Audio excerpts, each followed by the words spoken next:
जो होता है अच्छे के लिए होता है। श्री कृष्ण कई बार जीवन हमें ऐसे मोड़ पर लाकर खड़ा कर देता है जहां हम खुद को असहाय और हारे हुए महसूस करते हैं। ऐसा लगता है मानो सारा संसार हमारे खिलाफ हो गया हो। हम सोचते हैं आखिर मेरे साथ ही ऐसा क्यों हो रहा है। लेकिन यह सत्य है कि जो कुछ भी होता है वह अच्छे के लिए ही होता है। हर घटना के पीछे छुपा होता है एक बड़ा उद्देश्य। अगर कोई सपना टूटता है तो समझो कि नया और बड़ा सपना संजोने का समय आ गया है।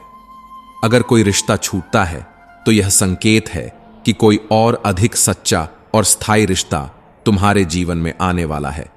अगर कोई अवसर हाथ से निकलता है तो इसका अर्थ है कि उससे भी बेहतर अवसर तुम्हारी प्रतीक्षा कर रहा है। श्री कृष्ण कहते हैं, हे पार्थ, जो हुआ वह अच्छे के लिए हुआ, जो हो रहा है वह भी अच्छे के लिए हो रहा है, और जो होगा वह भी अच्छे के लिए ही होगा। हर परिस्थिति में छुपे हुए संदेश को समझो। जब पक्षी का घोंसला टूटता है तो वह उड़ने के लिए मजबूर हो जाता है, और यही उड़ान उसे ऊंचाइयों तक ले जाती है। जब कोयले पर तीव्र दबाव पड़ता है तभी वह कीमती हीरा बनता है। जब रात सबसे अंधेरी होती है तब सूरज निकलने वाला होता है। कर्म पर विश्वास रखो, चिंता को त्यागो। श्री कृष्ण कहते हैं कि जीवन अपने आप सुंदर नहीं बनता। इसे संवारने के लिए हमें धैर्य, विनम्रता, त्याग और प्रेम जैसे गुणों को अपनाना पड़ता है। यह संसार नश्वर है, परंतु हमारे कर्म अमर हैं। जो बीत गया वह सिखाने के लिए था, और जो आने वाला है वह बीते हुए कल से बेहतर होगा। बस इस विश्वास को कभी टूटने मत दो। हमेशा यह याद रखो, चिंता करना केवल मन को व्यस्त रखता है। इससे न तो कल की समस्याएं सुलझती हैं और न ही आज का सुकून मिलता है। हम अक्सर वही खोने से डरते हैं जो हमारे पास कभी था ही नहीं। जो सच में तुम्हारा है वह कभी तुम्हें छोड़कर नहीं जाएगा, और जो तुम्हारा नहीं है वह लाख कोशिशों के बाद भी तुम्हारे पास टिकेगा नहीं। जीवन को एक नए दृष्टिकोण से देखो। हर असफलता केवल एक सबक है, न कि जीवन का अंत। जब एक दरवाजा बंद होता है तो जीवन हमें कई और रास्ते खोल कर देता है। बस हमें सही दृष्टि से देखने की जरूरत होती है। अगर तुम्हें लगता है कि परिस्थितियां तुम्हारे खिलाफ हैं तो याद रखो, हवा हमेशा उड़ते हुए पतंग के विपरीत ही चलती है, लेकिन वही हवा पतंग को ऊंचाइयों तक ले जाती है। जीवन में जो भी हो रहा है उसमें छुपे अवसरों को पहचानो और आगे बढ़ो। याद रखो, श्री कृष्ण की वाणी हमेशा सत्य रही है। न कर्मणाम नारंभान नैष्कर्म्यम पुरुषोष्णुते। कोई भी बिना कर्म किए सिद्धि प्राप्त नहीं कर सकता। नमस्कार मित्रों, आप सभी का कृष्ण प्रेरणा में हार्दिक स्वागत है। हम आपसे आग्रह करते हैं कि इस वीडियो को अंत तक जरूर देखें, और अगर आपको हमारा यह प्रयास पसंद आए तो वीडियो को लाइक करें और नीचे कमेंट में जय श्री राधे कृष्ण लिखें। साथ ही हमारे चैनल को सब्सक्राइब करें और बेल आइकन को दबाएं, ताकि हमारे नए प्रेरणादायक वीडियो सबसे पहले आपके पास पहुंचे। तो चलिए दोस्तों, आगे बढ़ते हैं शुद्ध एवं सही वर्तनी के साथ सुधारित पाठ। धूक ने एक बार सुख से कहा, तुम्हारा नाम तो हर इंसान की जुबान पर है, सब तुम्हें पाना चाहते हैं। सुख मुस्कुराया और बोला, भाग्यशाली तो तुम हो, क्योंकि लोग तुम्हारे आने पर अपनों को याद करते हैं, जबकि मेरे आने पर वे अपनों को भूल जाते हैं। सुख भले ही सभी को प्रिय होता है, लेकिन दुख की भी अपनी जगह होती है। दुख हमें जीवन के असली मूल्य समझाता है। यह हमें दिखाता है कि कौन हमारे साथ है और कौन नहीं। जीवन में दुख दो तरह से आता है। पहला, तब जब हमारी कोई इच्छा अधूरी रह जाती है, और दूसरा, तब जब हमारी सारी इच्छाएं पूरी हो जाती हैं। कई बार जब हम सब कुछ पा लेते हैं तब भी हमें संतोष नहीं होता। असल में दुख हमारे जीवन का एक ऐसा हिस्सा है जो हमें मजबूत बनाता है। जब भी जीवन में कठिनाई आती है, यह केवल हमें कष्ट देने नहीं आती, बल्कि हमें सीखने और समझने का अवसर देती है। अगर थोड़ी कठिनाई सहने से बड़ा सुख मिल सकता है तो समझदार व्यक्ति वही करेगा। वह छोटे दुख को स्वीकार करेगा और बड़े सुख की ओर बढ़ेगा। याद रखो, अंधेरा सिर्फ इस बात का संकेत देता है कि उजाला पास है। दुख केवल यह बताने आता है कि सुख तुम्हारी राह देख रहा है। कठिनाइयां इसलिए आती हैं ताकि जब तुम जीतो तो वह जीत और भी मीठी लगे। जीवन एक रेलगाड़ी की तरह है, जब तक चलती है लोग आते हैं जाते हैं, कोई नया चढ़ता है, कोई पुराना उतरता है। कभी तेज दौड़ती है, कभी धीमी हो जाती है, कभी किसी स्टेशन पर ठहरती है और कभी अनजान पटरियों पर निकल पड़ती है। लेकिन एक दिन आखिरी स्टेशन आता है जहां सबको उतरना ही पड़ता है, कोई साथ नहीं जाता। यही जीवन की सच्चाई है। कभी सोचा है हम इस यात्रा में क्या कर रहे हैं? क्या हम सिर्फ बैठकर नजारे देख रहे हैं? क्या हम मंजिल तक पहुंचने के लिए चल भी रहे हैं या बस सोचते रह जाते हैं? 99% लोग सिर्फ सोचते रह जाते हैं लेकिन कदम नहीं उठाते। एक गधा दोहरे विचारों में पड़ा रहा। उसके दोनों ओर हरी भरी घास थी, लेकिन वह तय नहीं कर पाया कि कौन सी ज्यादा अच्छी है। कभी एक ओर बढ़ता, फिर दूसरी ओर का आकर्षण महसूस करता। इसी उधेड़बुन में उसकी पूरी उम्र निकल गई और अंततः वह भूखा ही मर गया। अगर आप यह तय नहीं करेंगे कि आपको किस दिशा में जाना है, तो आप भी इसी भ्रम में अपनी पूरी जिंदगी बर्बाद कर देंगे। अपने आप से ईमानदारी से पूछिए, क्या आप बस सोचने वालों में से हैं या करने वालों में से? कान्हा कहते हैं, हमारा जीवन उस रेत घड़ी की तरह है जिसमें जो रेत नीचे गिर चुकी है वह अतीत बन चुकी है, जो ऊपर है वह भविष्य है, लेकिन सबसे महत्वपूर्ण वह संकीर्ण मार्ग है जहां से रेत गिर रही है। यही हमारा वर्तमान है। अक्सर हम बीते समय का शोक मनाते हैं या आने वाले कल की चिंता में डूबे रहते हैं, लेकिन क्या हमने कभी सोचा कि हमारे हाथ में जो यह एक पल है उसे हम किस तरह जी रहे हैं? क्या हम इसे आनंद और प्रेम से भर रहे हैं? क्या हम इसे निराशा और दुहक में गंवा रहे हैं? जो लोग कहते हैं अभी नहीं, बाद में करूंगा, वे भूल जाते हैं कि बाद में भी अभी ही आएगा। लेकिन जब तक हम जागेंगे तब तक बहुत देर हो चुकी होगी। हम हमेशा सोचते हैं कि जब सब कुछ ठीक हो जाएगा तब हम खुश होंगे, जब पैसा आएगा, जब समय मिलेगा, जब हालात सही होंगे, जब कोई हमें समझेगा, तब हम आनंद लेंगे। लेकिन सच तो यह है कि खुश रहने के लिए किसी सही समय की प्रतीक्षा करने की जरूरत नहीं है। खुशी को किसी मंजिल की तरह देखने के बजाय उसे यात्रा का हिस्सा बनाइए। मुस्कुराइए क्योंकि जीवन एक सुंदर अनुभव है। प्रयास कीजिए क्योंकि असली हार प्रयास न करने में है। लोग प्यार के लिए बने हैं और चीजें इस्तेमाल के लिए, लेकिन परेशानी तब शुरू होती है जब हम चीजों से प्यार करने लगते हैं और लोगों को इस्तेमाल करने लगते हैं। इसी उलटफेर में हम खो बैठते हैं वे रिश्ते जिन्हें हमने दिल से चाहा था। मंजिलें अक्सर मिल ही जाती हैं, लेकिन वे लोग नहीं मिलते जिनके बिना हम जिंदगी की कल्पना तक नहीं कर सकते थे। कचरे के डिब्बे में पड़ी रोटियां हमें यह सिखाती हैं कि जब इंसान का पेट भर जाता है तो वह अपनी असली औकात दिखाने लगता है। जिनकी वफादारी पर हमें नाज था, वही लोग वक्त के साथ बदल जाते हैं। अच्छाई के पीछे बहुत कम लोग जाते हैं, जबकि बुराई के पीछे दौड़ने वालों की कोई कमी नहीं होती। तो अब सवाल यह है, क्या आप सोचने वालों में से हैं या करने वालों में से? क्या आप अपने जीवन का आनंद ले रहे हैं या केवल शिकायत कर रहे हैं? श्री कृष्ण कहते हैं, जीवन वही है जो इस पल में है, उसे जी भरकर जी लो। शराब बेचने वाला कभी अपनी दुकान से बाहर नहीं जाता, लेकिन दूध बेचने वाले को हर गली में घूमना पड़ता है। यही दुनिया की सच्चाई है। बुराई खुद चलकर लोगों के पास जाती है, लेकिन अच्छाई को खुद को साबित करना पड़ता है। जिंदगी में कोई भी पूरी तरह काबिल नहीं होता। हर कोई किसी न किसी रूप में अधूरा है। सबसे गहरे जख्म वे होते हैं जो अपनों के दिए होते हैं। ये किसी एक्सरे में नजर नहीं आते, लेकिन सबसे ज्यादा दर्द भी यही देते हैं। सच तो ये है कि जिनमें इंसानियत नहीं, वे भी तो मुर्दा ही हैं, भले ही उनमें सांसें चल रही हों।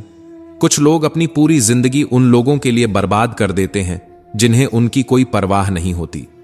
परवाह उन लोगों की करनी चाहिए जो हमारे होने से खुश होते हैं, न कि उन लोगों की जो हमारी मौजूदगी में भी हमें अनदेखा कर देते हैं। जिंदगी हर दिन कुछ नया सिखाती है। हर अनुभव का अपना महत्व होता है और इन्हीं अनुभवों से हमने सीखा, किसी का दिल मत दुखाओ, क्योंकि जिन लोगों को हम खोना नहीं चाहते वे ही सबसे पहले दूर चले जाते हैं। तब एहसास होता है कि हमने उनके लिए कितना किया और बदले में क्या पाया। इंसान आधा सुनता है, चौथाई समझता है, शून्य सोचता है, लेकिन प्रतिक्रिया दोगुनी देता है। यही कारण है कि उसे समझ पाना इतना कठिन हो जाता है। जो सच बोलते हैं, जो दूसरों की भलाई के लिए काम करते हैं, उन्हें ही दुनिया में सबसे ज्यादा नफरत और विरोध का सामना करना पड़ता है। विडंबना देखिए, आज की नौकरी हमें इस मोड़ पर ले आई है कि अपने ही घर जाने के लिए दूसरों से इजाजत लेनी पड़ती है। हमने पैसा कमाने के लिए वक्त बेचा और अब उसी वक्त को वापस खरीदने के लिए पैसा खर्च कर रहे हैं। यह कैसी जिंदगी है? मोह हमें अंधा बना देता है।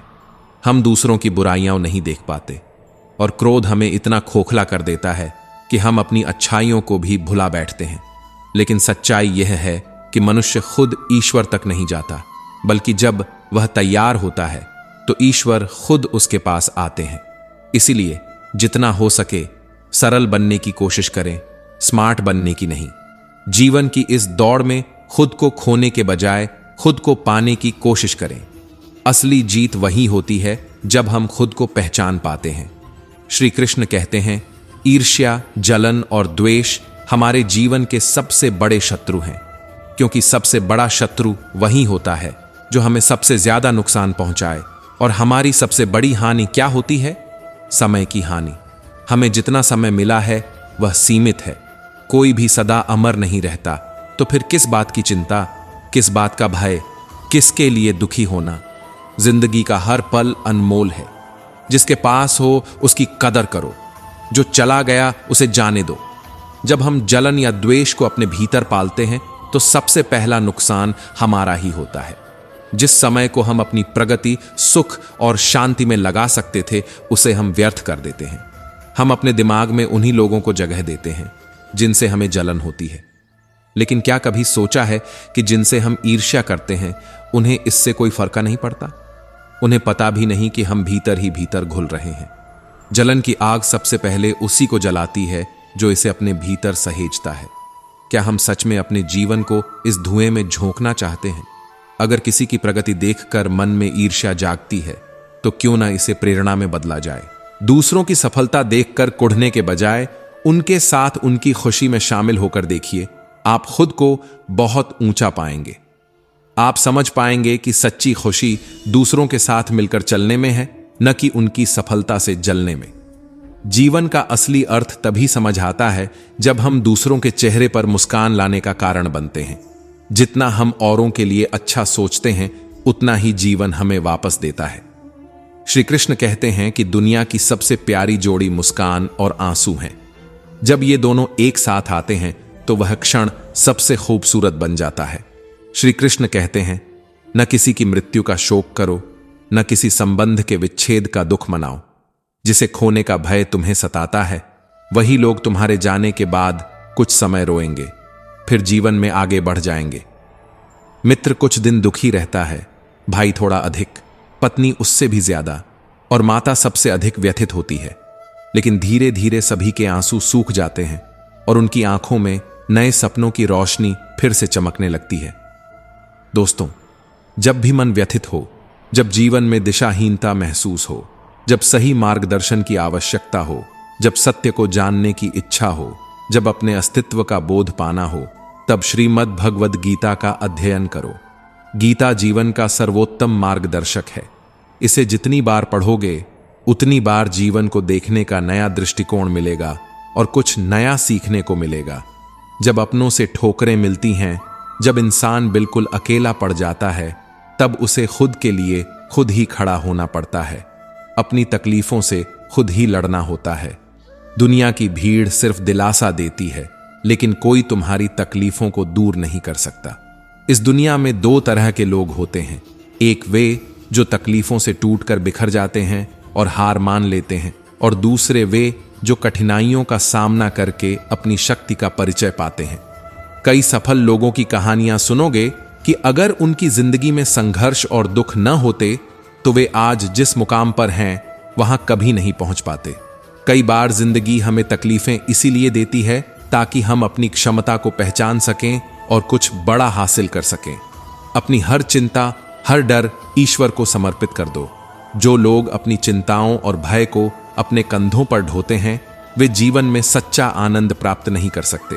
लेकिन जिन्होंने अपनी हर चिंता और डर ईश्वर को सौंप दिया, उनके भीतर एक अनोखी शक्ति और विश्वास जागता है। इसी शक्ति के बल पर वे अपने हर डर पर विजय पा लेते हैं और अपनी चिंताओं से मुक्त हो जाते हैं। भगवान श्री कृष्ण कहते हैं, जो मेरी शिक्षाओं में विश्वास नहीं रखते वे सुख और दुख के चक्र से कभी मुक्त नहीं हो सकते। थोड़े समय के लिए खुशी आती है, फिर कोई दुख का झटका लगता है और इंसान टूट जाता है। फिर थोड़े समय बाद कोई खुशी आती है और इंसान सब भूल जाता है, लेकिन कुछ ही दिनों में फिर कोई तकलीफ आ जाती है। यह चक्र यूं ही चलता रहता है। लेकिन जो लोग भगवत गीता की शिक्षाओं को मानते हैं, उन पर विश्वास करते हैं और उन्हें अपने जीवन में उतारते हैं, वे मानसिक रूप से स्थिर हो जाते हैं। बाहरी दुनिया में क्या हो रहा है इसका उनके मन पर अधिक प्रभाव नहीं पड़ता।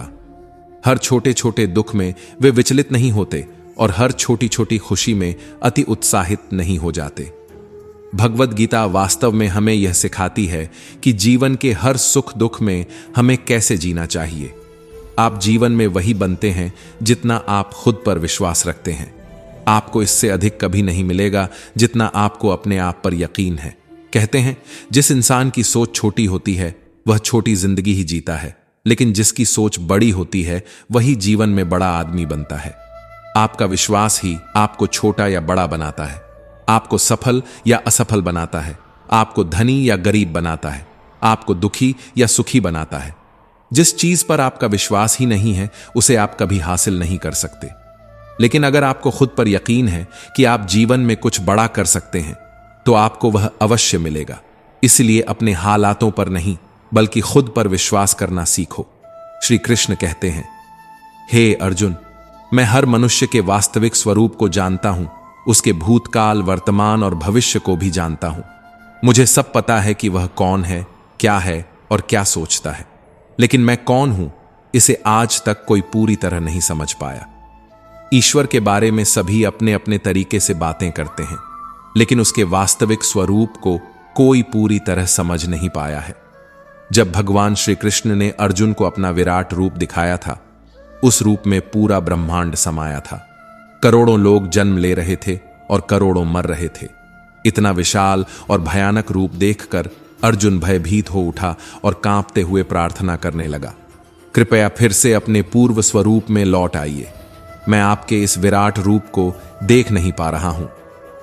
अर्जुन ने श्री कृष्ण के विराट रूप में शिव, इंद्र, सूर्य, चंद्र, नवग्रह और समस्त देवी देवताओं को समाहित देखा। तब श्री कृष्ण ने कहा, हे अर्जुन, तू जिस विराट रूप को देख रहा है यह मेरे वास्तविक स्वरूप का केवल एक अंश मात्र है। यह सुनकर अर्जुन आश्चर्यचकित रह गया और उसने पूछा, जब यह केवल आपका एक अंश है तो आप संपूर्ण कैसे हैं? श्री कृष्ण बोले, मेरा न कोई आदि है न कोई अंत। मैं अनंत हूं, मुझे नापा नहीं जा सकता। मेरा न कोई निश्चित रूप है न कोई नाम। जो जिस भाव से मुझे पुकारता है मैं उसी रूप में प्रकट हो जाता हूं। जो जिस नाम से पुकारता है मैं उसी रूप में उसके सामने आता हूं। कहते हैं, ईश्वर की लीला वही जानता है, लेकिन हमें अपने जीवन की हर चिंता और हर डर उसके आगे समर्पित कर देना चाहिए। आप जो भी काम करते हैं और जिनसे भी संबंध रखते हैं उनसे मानसिक रूप से इतना मत जुड़ो कि वे तुम्हारे लिए पीड़ा का कारण बन जाएं। काम को केवल काम समझकर करो, न कि उसके पीछे पागल हो जाओ। संबंध जीवन में आनंद के लिए बनाओ, न कि उन्हें ही अपने दुख का कारण बना लो।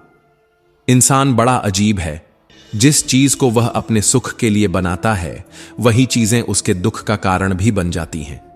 किसी और को दोष देने से पहले यह समझना होगा कि हम जिस दुनिया का निर्माण अपने लिए करते हैं वही हमें दुख भी देती है। इसलिए संबंध प्रेम और आनंद के लिए बनाओ, न कि दुख और पीड़ा के लिए। इंसान का मन ही उसका सबसे अच्छा मित्र है और वही उसका सबसे बड़ा शत्रु भी।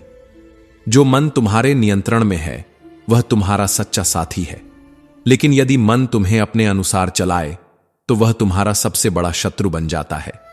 जब मन मनुष्य के वश में होता है तो वह उसे प्रकाश की ओर ले जाता है, लेकिन जब मनुष्य अपने मन का गुलाम बन जाता है तो वही मन उसे अंधकार में धकेल देता है। शास्त्रों में कहा गया है, मन एव मनुष्याणा कारणम बंध मोक्षयो, अर्थात मन ही बंधन और मोक्ष का कारण है। जो व्यक्ति हर चीज में केवल अपना स्वार्थ देखता है वह कभी सच्चे प्रेम को नहीं समझ सकता, क्योंकि प्रेम निस्वार्थ होता है। प्रेम का अर्थ केवल लेना नहीं बल्कि देना है। यदि प्रेम स्वार्थपूर्ण हो तो वह प्रेम नहीं हो सकता। जब आप किसी मतलबी और स्वार्थी इंसान से प्रेम करेंगे तो बदले में आपको केवल पीड़ा ही मिलेगी, क्योंकि स्वार्थ और प्रेम एक स्थान पर साथ नहीं रह सकते। इसीलिए इस स्वार्थ भरी दुनिया में सोच समझकर अपने प्रेम को किसी पर लुटाना चाहिए, क्योंकि यह आवश्यक नहीं कि यहां प्रेम के बदले प्रेम ही मिले। आज के युग में लोग प्रेम के बदले में अधिकतर पीड़ा ही पाते हैं। इसलिए अपने मन का प्रेम किसी स्वार्थी व्यक्ति से जोड़ने से बचना चाहिए। सत्य और भलाई का फल अवश्य मिलता है। जीवन में समय चाहे कितना भी कठिन हो, यदि हम सच्चाई के मार्ग पर चलते हैं, दूसरों की सहायता करते हैं और ईश्वर पर अटूट विश्वास रखते हैं, तो हमें हमारी मेहनत और नेकदिली का फल अवश्य मिलता है। एक समय की बात है, एक छोटे से गांव में हरीश नाम का बालक रहता था। वह अपनी माता के साथ रहता था और बचपन से ही कठिनाइयों से घिरा हुआ था। उसके जन्म के समय ही उसके पिता का देहांत हो गया था और उसकी माता सुमित्रा ने बड़ी कठिनाई और परिश्रम से उसका पालन पोषण किया। सुमित्रा न केवल एक आदर्श माता थी, बल्कि उन्होंने हरीश को धर्म, सत्य और ज्ञान का महत्व भी सिखाया। वह प्रतिदिन प्रातः उठकर तुलसी पर जल चढ़ाती और श्लोकों का पाठ करती। वे हरीश को सिखाती, जीवन में सबसे बड़ा धर्म दूसरों की सेवा करना है। हरीश अत्यंत कोमल हृदय और बुद्धिमान बालक था। वह अपनी माता के हर शब्द को गहराई से आत्मसात करता। लेकिन जब वह मात्र 8 वर्ष का था, उसकी माता गंभीर रूप से बीमार पड़ गई। तमाम प्रयासों के बावजूद उनकी स्थिति दिन ब दिन बिगड़ती गई। एक दिन जब सुमित्रा अंतिम सांसें ले रही थीं, तभी वहां यमराज प्रकट हुए। उनका स्वर गंभीर और तेजस्वी था। उन्होंने कहा, हे सुमित्रा, तुम्हारे जीवन का समय पूर्ण हो चुका है। अब स्वर्गलोक की यात्रा करनी होगी। हरीश, जो अपनी माता के पास बैठा था, भयभीत और दुखी हो गया। उसने तुरंत समझ लिया कि यमराज उसकी माता के प्राण लेने आए हैं। वह सामने आकर यमराज के मार्ग में खड़ा हो गया। आंसुओं से भरी आंखों से वह बोला, हे यमराज, आप मेरी माता को कहां ले जा रहे हैं? वह मेरी पूरी दुनिया है। मैं उनके बिना नहीं रह सकता। कृपया उन्हें ना ले जाएं। यमराज ने गंभीरता से उत्तर दिया, बालक, यह संसार नियमों से बंधा है। जन्म और मृत्यु अपरिहार्य सत्य है। यह सृष्टि का नियम है। तुम्हारी माता ने अपना कर्म पूरा कर लिया है। अब उन्हें मेरे साथ चलना होगा। हरीश ने साहस जुटाकर कहा, हे यमराज, यदि मृत्यु एक अटल सत्य है तो कृपया मुझे इसे समझने का अवसर दें। मैं आपसे कुछ प्रश्न पूछना चाहता हूं। यदि आप मेरे प्रश्नों का उत्तर दे सके तो मैं आपकी बात मान लूंगा। यमराज ने बालक की दृढ़ता और बुद्धिमत्ता को देखा। वह समझ गए कि यह कोई साधारण बालक नहीं है। उन्होंने गंभीर स्वर में कहा, हे बालक, यदि तुम इतनी गहरी बातों को समझते हो तो पूछो। मुझे भी यह जानने की जिज्ञासा है कि एक 8 वर्षीय बालक में इतनी बुद्धि और समझ कैसे हो सकती है। बालक ने सिर झुकाकर कहा, हे यमराज, यदि आप मेरे प्रश्नों के उत्तर नहीं दे सके तो कृपया मेरी माता को अभी अपने साथ ना ले जाएं। यमराज ने अपनी गदा भूमि पर टिका दी और संकेत दिया, ठीक है, पूछो। तुम्हारे जो भी प्रश्न हो मैं उत्तर दूंगा। पहला प्रश्न। हरीश ने पूछा, हे यमराज, वह क्या है जो बिना रुके चलता है, जिसे कोई रोक नहीं सकता और जो सभी को अपने साथ ले जाता है? यमराज उत्तर जानते थे, किंतु वे बालक की परीक्षा लेना चाहते थे। अतः वे मौन रहे और बोले, हे बालक, तुम ही बताओ, वह क्या है? कुछ क्षण की शांति के बाद हरीश ने स्वयं उत्तर दिया, हे यमराज, यह समय है। समय ही वह शक्ति है जो बिना रुके निरंतर चलता रहता है। इसे न कोई राजा रोक सकता है, न कोई भिखारी। यह न तो किसी की प्रतीक्षा करता है, न ही किसी के लिए रुकता है। समय अपने नियमों से चलता है और सभी को अपनी धारा में बहा ले जाता है। चाहे कोई इसे समझे या न समझे, समय की धारा सदा प्रवाहित रहती है। यह न राजा को छोड़ता है, न भिक्षु को, न युवा को, न वृद्ध को। इसे न कोई बांध सकता है, न मोड़ सकता है। सबसे महत्वपूर्ण बात यह है कि समय हमें यह सिखाता है कि हर क्षण अनमोल है। जो इसे पहचान लेता है वह अपने जीवन को महान बना सकता है। यमराज बालक के उत्तर से प्रभावित हुए। उन्होंने उसकी प्रशंसा की और उसे अगला प्रश्न पूछने के लिए कहा। दूसरा प्रश्न। हरीश ने पूछा, हे यमराज, ऐसा क्या है जो सदा सत्य है, फिर भी हर किसी को डराता है। यमराज ने बालक से ही पूछा, हे बालक, तुम ही बताओ वह क्या है? हरीश ने उत्तर दिया, यह मृत्यु है। मृत्यु सदा सत्य है। यह सृष्टि का अटल नियम है। जो जन्म लेता है वह एक दिन मृत्यु को प्राप्त होगा, चाहे वह राजा हो या रंक, ज्ञानी हो या साधारण व्यक्ति। मृत्यु सभी के लिए अपरिहार्य है, लेकिन यह सत्य इतना कठोर है कि इसे स्वीकार करने का साहस बहुत कम लोगों में होता है। हर कोई जानता है कि मृत्यु निश्चित है, फिर भी इसे भूल जाना चाहता है। जब तक जीवन में सुख और समृद्धि होती है, तब तक कोई मृत्यु को याद नहीं करता। परंतु जब मृत्यु समीप आती है तो हर व्यक्ति भयभीत हो उठता है। यह भय इसीलिए है क्योंकि मृत्यु केवल जीवन का अंत नहीं, बल्कि हमारे कर्मों का लेखा जोखा भी है। जो अपने कर्मों में सत्य और धर्म का पालन करते हैं वे मृत्यु से नहीं डरते, लेकिन जो अपने कर्मों से पथभ्रष्ट होते हैं वे इससे घबराते हैं। मृत्यु अटल है क्योंकि यह जीवन का सबसे बड़ा सत्य है, परंतु इसे समझने और स्वीकार करने के लिए आत्मा का विकास और सत्य का बोध आवश्यक है। मृत्यु केवल एक अंत नहीं, बल्कि एक नई शुरुआत है जो आत्मा को उसके अगले कर्मों की यात्रा पर ले जाती है। यमराज का मुख और अधिक गंभीर हो गया। उन्होंने सोचा, यह बालक अपने सत्य और प्रेम के बल पर मृत्यु के कठोर सत्य को भी स्वीकार कर चुका है। तीसरा प्रश्न। हरीश ने अगला प्रश्न पूछा, हे यमराज, एक ऐसा रिश्ता बताइए जो जन्म से शुरू होता है परंतु मृत्यु के बाद भी समाप्त नहीं होता। यमराज ने फिर से बालक को उत्तर देने के लिए कहा। हरीश बोला, यह माता और पुत्र का रिश्ता है। माता का प्रेम पुत्र के जीवन की नींव है। यह रिश्ता केवल जन्म और मृत्यु तक सीमित नहीं है, यह आत्मा से जुड़ा हुआ है। माता अपने पुत्र को केवल जन्म नहीं देती, बल्कि उसे संस्कार, प्रेम और जीवन का सही मार्ग दिखाती है। माता की ममता मृत्यु के बाद भी बनी रहती है। यमराज बालक की गहन समझ को देख चकित थे। उन्होंने उसे अगला प्रश्न पूछने के लिए कहा। चौथा प्रश्न। हरीश ने पूछा, हे यमराज, ऐसा क्या है जो दिखाई नहीं देता परंतु इसे हर कोई अनुभव करता है और इसके बिना कोई जीवित नहीं रह सकता? यमराज ने गंभीरता से बालक की ओर देखा और कहा, बताओ बालक, तुम्हारी इस पहेली का उत्तर क्या है? हरीश ने उत्तर दिया, यह प्रेम है। प्रेम वह शक्ति है जो दिखाई नहीं देती, परंतु इसे हर कोई अपने भीतर अनुभव करता है। यह वह अदृश्य ऊर्जा है जो इस सृष्टि को जीवित रखती है। प्रेम को न देखा जा सकता है, न छुआ जा सकता है, लेकिन यह हर जीव के जीवन का आधार है। माता का पुत्र के प्रति प्रेम इसका सबसे बड़ा उदाहरण है। मेरी माता ने मुझे इस दुनिया में जन्म दिया, लेकिन यह प्रेम ही था जिसने उन्हें मुझे पालने और संस्कार देने की शक्ति दी। उनका प्रेम न तो मुझे दिखाई देता है, न मैं उसे छू सकता हूं, परंतु मैं हर क्षण उसे अनुभव करता हूं, उनकी आंखों में, उनके शब्दों में, उनके स्पर्श में। यदि इस संसार से प्रेम को हटा दिया जाए तो कुछ भी शेष नहीं रहेगा। प्रेम ही वह तत्व है जो हमें इंसान बनाता है, हमें जोड़ता है और हमें यह सिखाता है कि जीवन का वास्तविक अर्थ क्या है। यमराज बालक के उत्तर को सुनकर मौन हो गए। बालक के ज्ञान और उसकी माता के प्रति प्रेम ने उनके हृदय को छू लिया।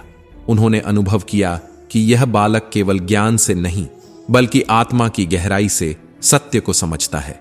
वे अगली पहेली के लिए प्रतीक्षा करने लगे। पांचवां प्रश्न।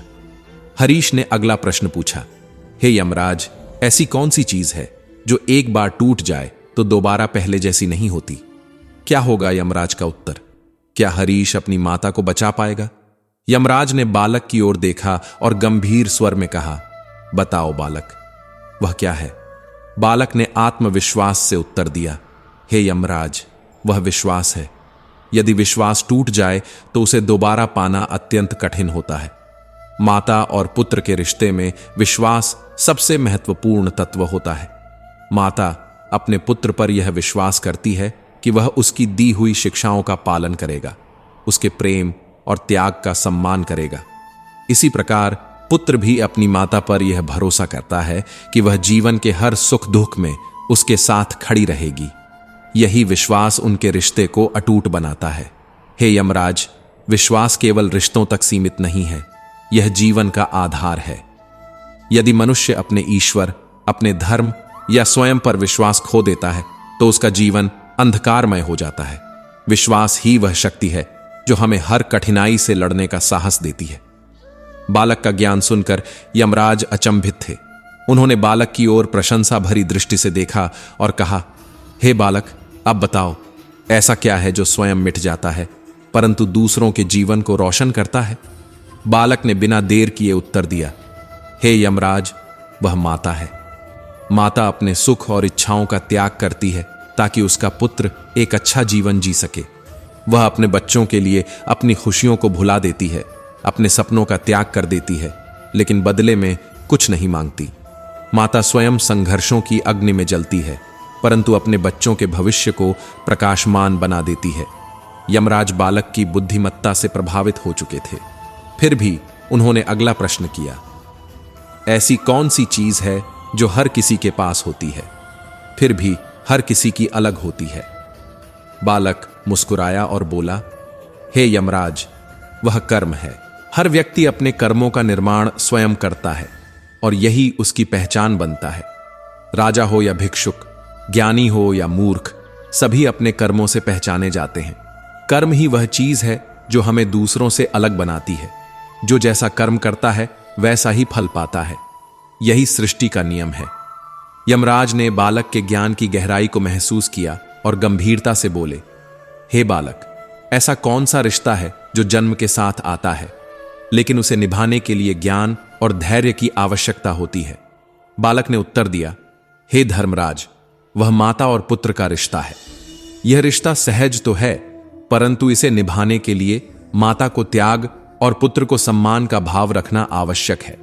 माता अपने पुत्र को जन्म देती है लेकिन उसका असली कर्तव्य तब शुरू होता है जब वह उसे संस्कारों से सींचती है। उसी प्रकार पुत्र का भी यह धर्म बनता है कि वह माता के प्रेम और त्याग की कद्र करे। यमराज बालक की सोच से प्रभावित हो रहे थे। तभी बालक ने एक और प्रश्न पूछा, ऐसी कौन सी चीज है जो खोने पर हमें रोने पर मजबूर कर देती है लेकिन जब तक वह हमारे पास होती है तब तक हम उसकी कद्र नहीं करते? बालक ने स्वयं उत्तर दिया, हे यमराज, वह समय और माता का साथ है। जब माता हमारे पास होती है तो हम उसकी अहमियत नहीं समझते, लेकिन जब वह हमें छोड़कर चली जाती है तब हमें उसका महत्व महसूस होता है। इसी प्रकार समय भी जब हमारे पास होता है तो हम उसका अपव्यय करते हैं, परंतु जब वह हाथ से निकल जाता है तब हमें पछतावा होता है।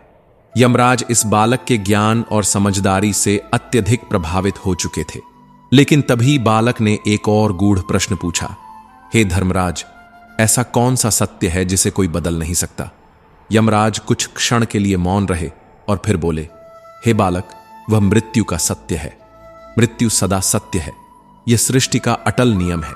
जो जन्म लेता है वह एक दिन मृत्यु को प्राप्त होगा, चाहे वह राजा हो या रंक, ज्ञानी हो या साधारण व्यक्ति।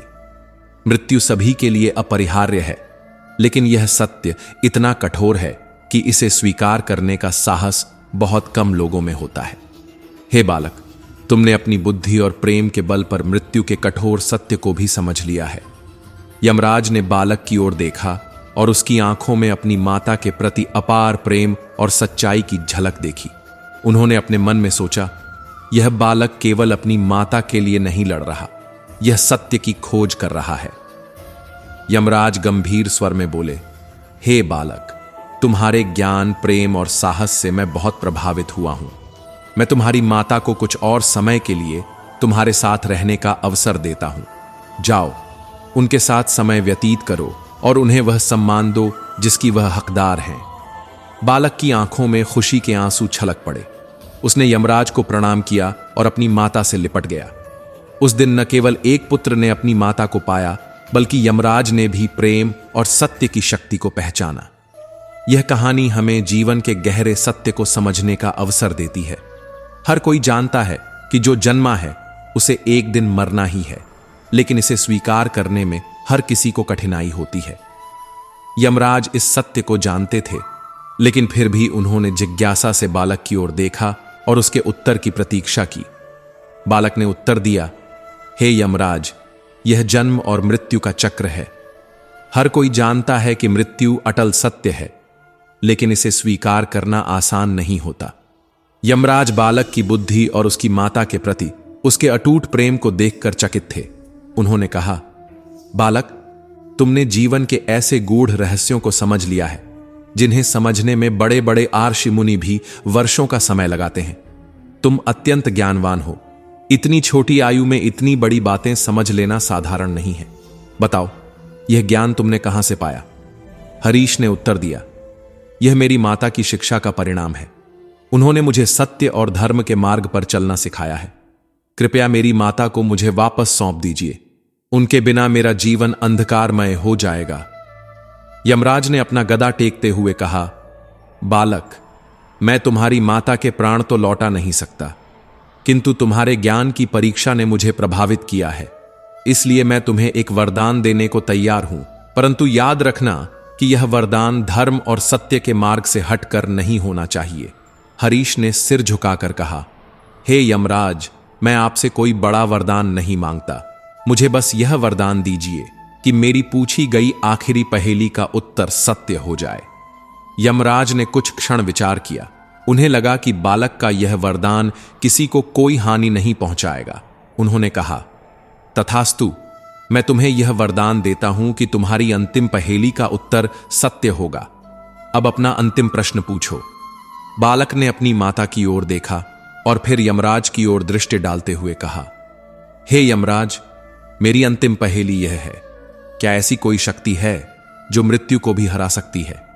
यमराज ने गंभीर स्वर में कहा, इसका उत्तर तो तुम ही दो बालक, यह तुम्हारी पहेली है। हरीश ने साहस भरे स्वर में उत्तर दिया, हां, ऐसी शक्ति है, और वह शक्ति है प्रेम। माता का पुत्र के प्रति प्रेम और पुत्र का माता के प्रति प्रेम एक ऐसा अटूट बंधन है जो मृत्यु को भी पीछे हटने पर मजबूर कर सकता है। यमराज यह सुनकर चौंक गए। उन्होंने बालक के शब्दों पर विचार किया और बोले, बालक, तुम्हारा उत्तर विचारशील है, लेकिन प्रेम को मृत्यु पर विजय कैसे प्राप्त हो सकती है? मृत्यु तो सत्य है, अटल है। हरीश ने अपनी बात स्पष्ट करते हुए कहा, हे यमराज, प्रेम की शक्ति ऐसी है कि वह किसी को भी बदल सकती है। यदि प्रेम सच्चा हो तो वह असंभव को भी संभव बना सकता है। मेरा अपनी माता के प्रति प्रेम और उनकी मेरे प्रति ममता मृत्यु के सत्य को भी झुका सकती है। आपने मुझे वरदान दिया है कि मेरी अंतिम पहेली का उत्तर सत्य होगा। अब मेरा यह उत्तर सत्य कर दीजिए। यमराज यह सुनकर गहरी उलझन में पड़ गए। उन्होंने सोचा, मैंने बालक को वरदान दे दिया है और अब मुझे उसका उत्तर सत्य करना होगा। यदि मैं उसकी माता को नहीं लौटाता तो यह मेरे अपने वचन का उल्लंघन होगा। अंततः यमराज ने कहा, हे बालक, तुम्हारे प्रेम और तुम्हारी बुद्धि ने मुझे परास्त कर दिया। मैं धर्म का पालन करता हूं और अपने वचन से पीछे नहीं हट सकता। तुम्हारी माता की आत्मा तुम्हें लौटाता हूं। यह प्रेम की विजय है। यमराज ने अपने शक्तिशाली त्रिशूल से एक ज्योति उत्पन्न की और सुमित्रा की आत्मा को उसके शरीर में प्रविष्ट कर दिया। सुमित्रा ने धीरे धीरे अपनी आंखें खोलीं और अपने पुत्र को देखा। उसकी आंखों में आंसू भर आए और उसने अपने पुत्र को गले से लगा लिया। यमराज ने बालक से कहा, हे बालक, तुम्हारे प्रेम ने यह सिद्ध कर दिया कि सच्चा प्रेम मृत्यु से भी बड़ा है। परंतु याद रखना, यह प्रेम केवल तभी प्रभावी होता है जब वह निस्वार्थ और पवित्र हो। अब मैं तुम्हें और तुम्हारी माता को आशीर्वाद देकर प्रस्थान करता हूं। हरीश ने यमराज से प्रार्थना की, हे देव, मेरे पिता ने जो भी पाप किए हों उनके लिए मैं क्षमा चाहता हूं। मैं उनका पितृ आर्ण चुकाना चाहता हूं। कृपया उन्हें भी मुक्ति प्रदान करें। यमराज ने हरीश की प्रार्थना स्वीकार की और उसके पिता की आत्मा को भी स्वर्ग भेज दिया।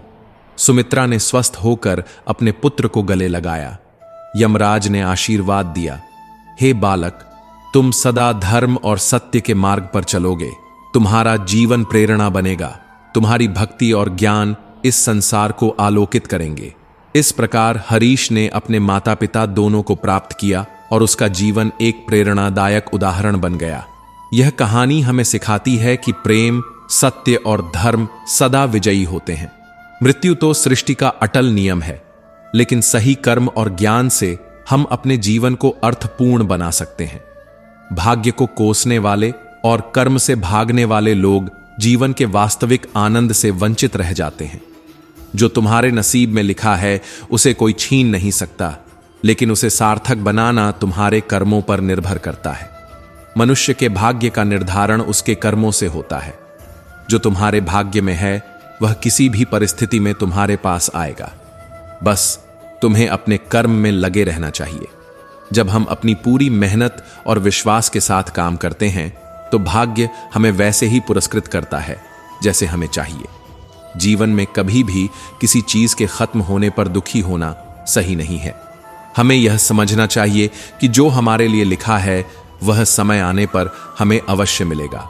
जैसे एक बीज को अंकुरित होने में समय लगता है, वैसे ही हमारी मेहनत और विश्वास से हमारे सपने भी समय के साथ आकार लेते हैं। अगर हमें लगता है कि कुछ हमें अब नहीं मिल सकता, तो हमें अपने मन को शांत और सकारात्मक रखना चाहिए। समय के साथ हमारी मेहनत हमें वही देती है जो हमारे भाग्य में होता है। कुछ चीजें हमें जल्दी नहीं मिलती, लेकिन वे हमें तभी मिलती हैं जब हम उनके सबसे अधिक योग्य होते हैं। हर व्यक्ति का नसीब अलग होता है और हर किसी की यात्रा भी अलग होती है। कभी कभी हमें लगता है कि दूसरे लोग अधिक खुश या सफल हैं, लेकिन हमें यह समझना चाहिए कि हमारे लिए जो सही है वही हमें मिलेगा। किसी की सफलता से घबराने की जरूरत नहीं, क्योंकि हमारा भाग्य हमें वही देगा जो हमारे लिए उचित है और जब हमारे लिए उचित होगा। जो तुम्हारे लिए नियति में लिखा है वह किसी भी हालत में तुमसे छूट नहीं सकता। यही सच्चाई है। जीवन में जितना अधिक कर्म पर विश्वास होगा, उतना ही हमारे नसीब में जो है वह हमारे पास आएगा। हमें सिर्फ अपनी मेहनत पर भरोसा रखना चाहिए। बाकी सब चीजें समय और ईश्वर के हाथ में हैं। जीवन में हर पल की एक खास अहमियत होती है और हर काम का अपना समय होता है। जब हम यह समझ लेते हैं कि जो हमारे भाग्य में है वह हमें मिलेगा, तो हम उस पर विश्वास रखना सीख जाते हैं। किसी भी कार्य को करने से पहले हमें अपना सर्वश्रेष्ठ देना चाहिए, क्योंकि यही रास्ता हमें हमारे लक्ष्य तक पहुंचाता है। कभी भी किसी स्थिति को देखकर घबराने की जरूरत नहीं होती। हर किसी के जीवन में उतार चढ़ाव आते हैं, लेकिन जो नसीब में है वह हमें मिलकर ही रहता है। समय से पहले या बाद में वही समय आता है जब हमें हमारी मंजिल मिलती है। हमें सिर्फ धैर्य रखना चाहिए और विश्वास बनाए रखना चाहिए। नसीब का खेल बहुत अद्भुत होता है। कभी कभी हमें लगता है कि कुछ हमारी पकड़ में नहीं है, लेकिन समय आने पर हम देखते हैं कि वही चीज हमें बिना किसी प्रयास के मिल जाती है। यही जीवन का सच है। जो हमारे लिए है वह हमें मिलेगा। हमें केवल प्रयास करते रहना है। बाकी सब कुछ ईश्वर की योजना पर छोड़ देना चाहिए। श्री कृष्ण अर्जुन से कहते हैं कि हर मनुष्य रजोगुण, तमोगुण और सतोगुण से बना है। ऐसा कोई इंसान नहीं मिलेगा जिसमें कोई बुराई ना हो, और ऐसा भी कोई इंसान नहीं मिलेगा जिसमें कोई अच्छाई ना हो। आप चाहें तो अच्छे से अच्छे इंसान में भी बुराई ढूंढ सकते हैं, और चाहें तो बुरे से बुरे इंसान में भी अच्छाई देख सकते हैं। इसलिए यदि आपको लगता है कि आपके अंदर कुछ कमी है और इस कारण आप जीवन में आगे नहीं बढ़ पा रहे हैं, तो यह आपकी सबसे बड़ी भूल है। लोगों की बातों पर ध्यान नहीं देना चाहिए कि वे आपके बारे में क्या कहते हैं। आजकल हर इंसान ने ऐसा चश्मा पहन रखा है जिससे उसे सिर्फ दूसरों की बुराइयां दिखाई देती हैं और खुद की केवल अच्छाइयां। इसलिए यदि कोई आपकी बुराई करे तो चिंता मत करो। जो चीजें आपके हाथ में हैं, जिन्हें आप बदल सकते हैं, उन्हें जरूर बदलो। मित्रों, अगर आपको हमारा यह प्रयास पसंद आया हो तो हमारे चैनल प्रेरणा पुंज को सब्सक्राइब करें और वीडियो को लाइक करें। तो चलिए आगे बढ़ते हैं। खुद को एक बेहतर इंसान बनाइए और जो चीजें प्राकृतिक हैं उनके बारे में चिंता करके कभी दुखी मत होइए। जिसे ईश्वर संभाल लेता है उसका सारी दुनिया मिलकर भी कुछ नहीं बिगाड़ सकती। कहते हैं, जाको राखे साइयां, मार सके न कोई। अगर आपको अपने ईश्वर पर पूरा भरोसा है तो विश्वास रखो कि चाहे आपकी जिंदगी में कितनी भी बड़ी तकलीफ क्यों ना आए, आप हर बाधा को पार कर जाएंगे। चाहे दुनिया का हर इंसान आपको नीचे गिराने की कोशिश करे, लेकिन आप हमेशा ऊपर उठते रहेंगे। वे तैरते तैरते भी डूब गए जिन्हें खुद पर अभिमान था, और वे डूबते डूबते भी तर गए जिन पर ईश्वर मेहरबान था। जहां आपके लिए प्रेम नहीं है, जहां आपकी इज्जत नहीं है, जहां आपकी कदर नहीं है, वहां आपको कभी नहीं जाना चाहिए। तुलसीदास जी कहते हैं, आवती हर्ष नहीं, नैनन नहीं सने, तुलसी तहा न जाइए, कंचन बरसे में यानी। अर्थात जहां आपके लिए प्रेम और सम्मान नहीं है वहां कभी मत जाओ, चाहे वहां सोने की बारिश ही क्यों ना हो रही हो। यदि आपकी कदर नहीं की जाती और आप फिर भी वहां जाते हैं तो आपकी बेइज्जती निश्चित है। इसीलिए नाता सिर्फ वहीं रखो जहां आपको प्रेम, इज्जत और महत्व मिला हो। जो लोग अपनी समझ और बुद्धि को छोड़कर केवल अपनी भावनाओं के पीछे चलते हैं, उन्हें हर कोई बेवकूफ बना सकता है और उनका हर कोई फायदा उठा सकता है।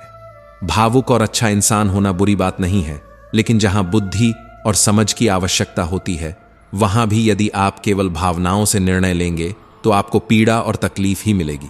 इसीलिए यह विवेक रखना जरूरी है कि कहां भावनाओं से चलना है और कहां समझ से।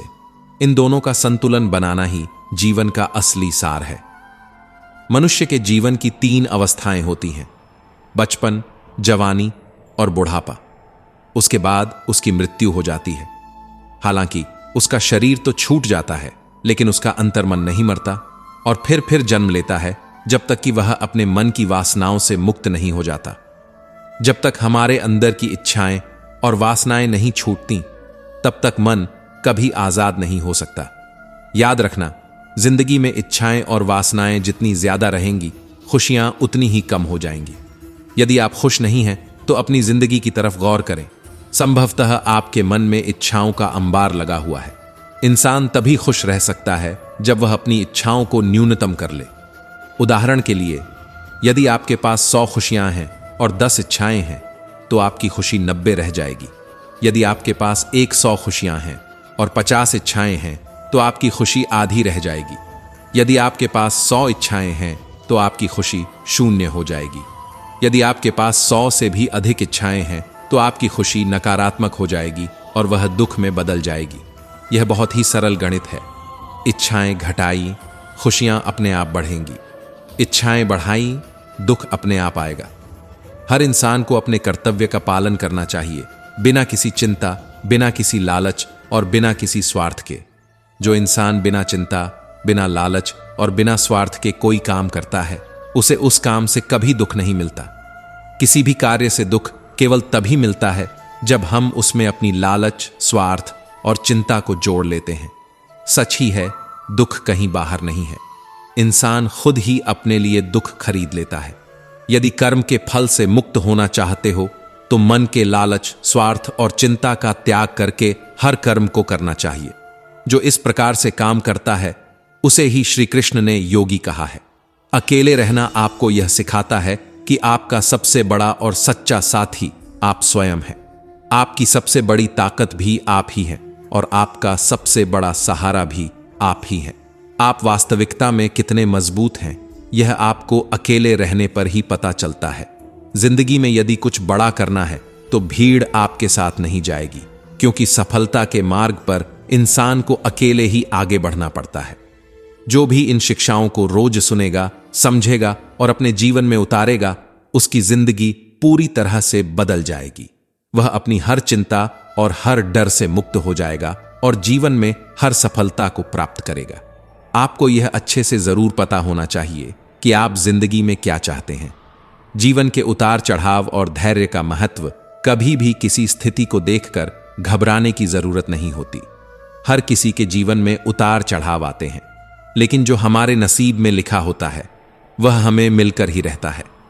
समय से पहले या बाद में जो होना है वही होकर रहता है। हमें बस धैर्य और विश्वास बनाए रखना चाहिए। नसीब का खेल बड़ा ही अद्भुत होता है। कभी कभी हमें लगता है कि कुछ हमारी पहुंच से बाहर है, लेकिन समय आने पर वही चीज हमें बिना किसी प्रयास के मिल जाती है। यही जीवन का सच है। जो हमारे लिए है वह हमें अवश्य मिलेगा। हमें केवल प्रयास करते रहना चाहिए और बाकी सब कुछ ईश्वर की योजना पर छोड़ देना चाहिए। श्री कृष्ण की शिक्षा, गुण और दृष्टिकोण। श्री कृष्ण अर्जुन से कहते हैं कि हर मनुष्य 3 गुणों, रजोगुण, तमोगुण और सतोगुण से बना होता है। ऐसा कोई व्यक्ति नहीं मिलेगा जिसमें कोई कमी ना हो और न ही ऐसा कोई होगा जिसमें अच्छाई ना हो। आप चाहें तो सबसे अच्छे इंसान में भी बुराई ढूंढ सकते हैं और चाहें तो सबसे बुरे व्यक्ति में भी अच्छाई देख सकते हैं। इसलिए यदि आपको लगता है कि आप में कोई कमी है और इसी कारण आप जीवन में आगे नहीं बढ़ पा रहे हैं, सबसे बड़ी भूल है। लोगों की बातों पर ध्यान देना छोड़िए, क्योंकि वे आपके बारे में क्या सोचते हैं इसका आपके जीवन पर कोई प्रभाव नहीं पड़ता। आजकल हर कोई ऐसा चश्मा पहने हुए है जिससे उसे सिर्फ दूसरों की बुराइयां दिखाई देती हैं और अपनी अच्छाइयां। इसलिए यदि कोई आपकी आलोचना करे तो चिंतित मत होइए। जो चीजें आपके नियंत्रण में हैं उन्हें सुधारने का प्रयास करें और बाकी की चिंता छोड़ दें। यदि आपको यह प्रेरणादायक लगा हो तो हमारे चैनल को सब्सक्राइब करें और वीडियो को लाइक करें। स्वाभिमान और आत्मसम्मान हमेशा खुद को एक बेहतर इंसान बनाइए और प्रकृति की घटनाओं को लेकर कभी दुखी मत होइए। जिसे ईश्वर संभाल लेता है उसका कोई कुछ नहीं बिगाड़ सकता। कहते हैं जाको राखे साइयां, मार सके न कोई। यदि आपको अपने ईश्वर पर पूरा भरोसा है तो निश्चिंत रहिए, आप हर बाधा को पार कर लेंगे। दुनिया चाहे आपको गिराने की कितनी भी कोशिश करे, लेकिन यदि आप आत्मविश्वास और सत्य के मार्ग पर डटे रहेंगे तो कोई भी आपको हरा नहीं सकता। वे तैरते तैरते भी डूब गए जिन्हें अपने अहंकार पर घमंड था, और वे डूबते डूबते भी तर गए जिन पर ईश्वर की कृपा थी। जहां आपका सम्मान नहीं, जहां आपकी कदर नहीं, वहां जाना छोड़ दीजिए। तुलसीदास जी कहते हैं, आवती हर्षय नहीं, नैनन नहीं सने, तुलसी तहा न जाइए, कंचन बरसे में। यानी अर्थात जहां आपके लिए प्रेम और सम्मान नहीं है वहां जाना व्यर्थ है, चाहे वहां सोने की बारिश ही क्यों ना हो रही हो। भावनाएं और बुद्धिमत्ता का संतुलन। जो लोग केवल अपनी भावनाओं के पीछे चलते हैं वे अक्सर दूसरों के हाथों छल्ले जाते हैं। भावुक और दयालु होना गलत नहीं है, लेकिन जहां बुद्धिमानी की आवश्यकता होती है वहां केवल भावनाओं से निर्णय लेना आपको नुकसान पहुंचा सकता है। जीवन में सफलता प्राप्त करने के लिए भावनाओं और तर्क का संतुलन बनाना आवश्यक है। मनुष्य के जीवन की 3 अवस्थाएं होती हैं, बचपन, जवानी और बुढ़ापा। अंततः मृत्यु हो जाती है, लेकिन उसकी आत्मा नहीं मरती। वह बार बार जन्म लेती है जब तक कि वह अपने मोह, इच्छाओं और वासनाओं से मुक्त नहीं हो जाती। इच्छाएं जितनी अधिक होंगी सुख उतना ही कम होगा। इच्छाओं और सुख का गणित, यदि आपके पास 100 खुशियां हैं और 10 इच्छाएं हैं तो आपकी खुशी 90 रह जाएगी। यदि इच्छाएं 50 हो जाए तो आपकी खुशी आधी रह जाएगी। यदि आपकी इच्छाएं 100 हो जाए तो आपकी खुशी 0 हो जाएगी। और यदि इच्छाएं 100 से भी अधिक बढ़ जाए तो आपकी खुशी नकारात्मक हो जाएगी और वह दुख में बदल जाएगी। जीवन का यह सरल गणित है। इच्छाएं घटाएं, खुशियां बढ़ेंगी। इच्छाएं बढ़ाएं, दुख अपने आप आएगा। कर्तव्य और निष्काम कर्म। हर व्यक्ति को अपने कर्तव्य का पालन बिना चिंता, बिना लालच और बिना स्वार्थ के करना चाहिए। जो कार्य किसी लालच, स्वार्थ और चिंता के साथ किया जाता है वही व्यक्ति के दुख का कारण बनता है। दुख कहीं बाहर नहीं है, यह हमारे मन की उत्पत्ति है। यदि कर्म के फल से मुक्त होना है तो लालच और स्वार्थ का त्याग करके कर्म करना होगा। यही श्री कृष्ण की गीता में दी गई शिक्षा है। अकेलेपन की सीख अकेले रहना आपको यह सिखाता है कि आपका सबसे बड़ा साथी आप स्वयं हैं। आपकी सबसे बड़ी ताकत भी आप ही हैं। सफलता के मार्ग पर आपको अकेले ही आगे बढ़ना पड़ता है, क्योंकि भीड़ आपके साथ नहीं जाएगी। जो इन शिक्षाओं को रोज समझेगा और अपने जीवन में उतारेगा वह जीवन की हर चिंता और डर से मुक्त होकर सफलता प्राप्त करेगा। जीवन का असली उद्देश्य ज्यादातर लोग केवल समाज की परंपराओं को निभाते हैं।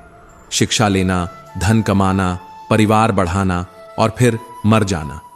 लेकिन क्या केवल यही जीवन का उद्देश्य है? नहीं, जीवन इससे कहीं अधिक मूल्यवान है। हर व्यक्ति की मंजिल अलग होती है और हमें अपनी मंजिल का ज्ञान होना चाहिए। अगर हमें अपनी मंजिल का ही पता नहीं होगा तो हम सही मार्ग कैसे चुनेंगे? मैं और मेरा का त्याग ही सच्ची मुक्ति श्री कृष्ण अर्जुन से कहते हैं। अपने कर्म कर, लेकिन कर्तापन का अहंकार छोड़। मैं और मेरा को त्याग दे, तभी तू हर बंधन से मुक्त होगा। अहंकार और ममता ही सभी दुखों के मूल कारण है। जितना हम मैं और मेरा में उलझे रहेंगे उतना ही जीवन में दुख आएगा। जिस चीज को हम अपना मान लेते हैं वहीं से हमारे दुखों की शुरुआत होती है। हम जीवन भर खुद को दूसरों के सामने साबित करने में ही लगे रहते हैं, लेकिन सत्य यही है कि किसी को फर्क नहीं पड़ता कि आप क्या हैं या क्या नहीं, जीवन में चिंताओं से मुक्त कैसे हों।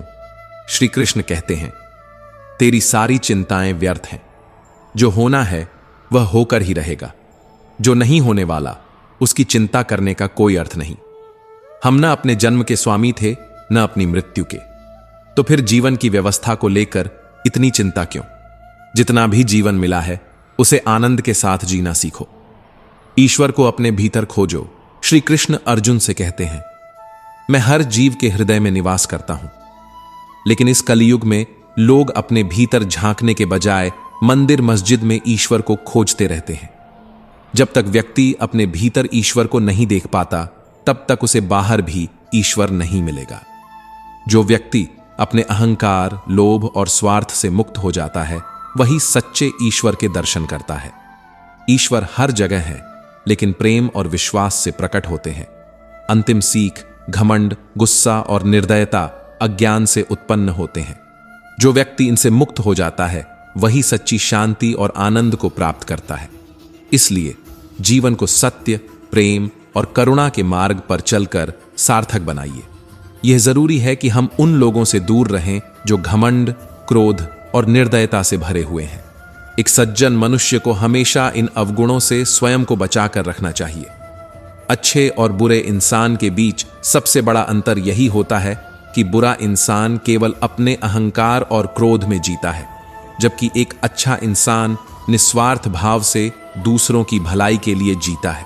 अहंकारी और क्रोधी व्यक्ति कभी मीठा नहीं बोल सकता, और यदि बोलता भी है तो उसके शब्दों में सच्चाई नहीं होती। दूसरी ओर एक अच्छे इंसान की बातों को लोग ध्यान से सुनते हैं, क्योंकि उसमें सच्चाई और विनम्रता होती है। मनुष्य जिस चीज के बारे में सबसे अधिक सोचता है वही उसकी आसक्ति बन जाती है, वही उसकी लालसा बन जाती है, और जब वह उसे नहीं मिलती तो क्रोध जन्म लेता है। यह क्रोध उसकी सोचने समझने की शक्ति को नष्ट कर देता है, जिससे उसका विवेक समाप्त हो जाता है। गीता में श्री कृष्ण कहते हैं, बुद्धिनाशात प्रणश्यति, अर्थात जब बुद्धि नष्ट हो जाती है तो इंसान स्वयं ही नष्ट हो जाता है। यही कारण है कि जब मनुष्य का मन कमजोर होता है तो परिस्थितियां उसे समस्याओं के रूप में दिखाई देती हैं, लेकिन जब मन मजबूत होता है तो वही परिस्थितियां अवसर बन जाती हैं। कलयुग में जो व्यक्ति जरूरत से ज्यादा अच्छा बनने की कोशिश करता है उसे केवल तकलीफें ही मिलती हैं। खुद को इस तरह कभी भी कमजोर मत बनाओ कि लोग आपका फायदा उठाकर चले जाएं। अच्छा इंसान बनने और बेवकूफ बनने में बहुत फर्क होता है। अच्छा इंसान दूसरों के साथ अन्याय नहीं करता, लेकिन वह अपने साथ अन्याय भी नहीं होने देता। परंतु एक बेवकूफ इंसान दूसरों की भलाई करने के चक्कर में खुद को ही नुकसान पहुंचा देता है। इसलिए जीवन में इतनी समझ जरूर होनी चाहिए कि न तो दूसरों के साथ गलत करें और न ही अपने साथ गलत होने दें। अगर कोई आपको आसानी से दुख पहुंचा सकता है तो यह आपकी कमजोरी है जिसे सुधारने की जरूरत है। दुनिया में जितना ज्यादा आप सीधे और कमजोर बनकर रहेंगे उतना ही लोग आपका इस्तेमाल करेंगे और आपको तकलीफ देंगे। इसलिए अपना आत्मविश्वास इतना मजबूत बना लो कि लोग आपके साथ गलत करने से पहले 100 बार सोचें। याद रखना, आज के समय में जो अपनी शक्ति दिखाता है लोग उससे डरते हैं, और जो अपनी कमजोरी दिखाता है उसे लोग डराते हैं। इसलिए जीवन में शेर की तरह जियो और अपने आत्मसम्मान की रक्षा करो। हर व्यक्ति को यह समझना चाहिए कि अपने दिल के गहरे राज और अपने दुख हर किसी से साझा नहीं करने चाहिए। जब आप किसी को अपना समझकर अपने राज बताते हैं तो एक न एक दिन आपको इस बात पर जरूर पछतावा होगा कि आपने किसी को अपनी कमजोरी बताकर बहुत बड़ी गलती कर दी। दुनिया में ऐसे बहुत से लोग होते हैं जो जब तक आपका इस्तेमाल कर सकते हैं तब तक आपके साथ रहते हैं, लेकिन जैसे ही उन्हें आपसे कोई लाभ नहीं मिलता वे आपसे दूरी बना लेते हैं और आपके ही रहस्यों को दुनिया में उजागर करने लगते हैं। इसलिए अपने जीवन के गहरे राज हमेशा अपने तक ही सीमित रखने चाहिए। जब तक आप दूसरों से सम्मान की उम्मीद करेंगे तब तक आपको अपमान ही मिलेगा। जब तक आप यह चाहेंगे कि लोग आपकी कद्र करें तब तक कोई आपकी कद्र नहीं करेगा। दुनिया स्वार्थी है और अधिकतर लोग केवल अपने लाभ की परवाह करते हैं। वे तब तक आपके साथ होते हैं जब तक उन्हें कोई फायदा हो, लेकिन जैसे ही उनका काम पूरा होता है वे आपको भूल जाते हैं। इसलिए दूसरों की अपेक्षाओं में जीने के बजाय अपने लिए जीना शुरू करें। जो होता है वह अच्छे के लिए होता है, जो हो रहा है वह भी अच्छे के लिए हो रहा है, और जो होगा वह भी अच्छे के लिए होगा। यह शिक्षा सुनने में जितनी आसान लगती है, जीवन में उतनी ही कठिन लग सकती है। क्योंकि जब भी हमारे साथ कुछ बुरा होता है, जब हमें अन्याय का सामना करना पड़ता है, जब हमारी जिंदगी में दुख आता है, तब हमें पूरी दुनिया ही गलत लगने लगती है। लेकिन हमें यह समझना होगा कि हर परिस्थिति हमें कुछ सिखाने के लिए आती है। जीवन में संतुलन बनाए रखना ही असली सफलता है। मित्रों, मुझे विश्वास है कि इस वीडियो से आपने बहुत कुछ सीखा होगा। अगर आपको यह वीडियो पसंद आया हो तो इसे लाइक करें और अपने दोस्तों के साथ शेयर करें। कमेंट में जय श्री कृष्ण लिखना न भूलें। ऐसे ही और ज्ञानवर्धक वीडियो देखने के लिए हमारे चैनल कृष्ण प्रेरणा को सब्सक्राइब करें और घंटी के बटन को भी दबाएं, ताकि आपको हमारे हर नए वीडियो की सूचना मिल सके। अंत तक मुझे सुनने के लिए आपका बहुत बहुत धन्यवाद। जय श्री कृष्ण। राधे राधे।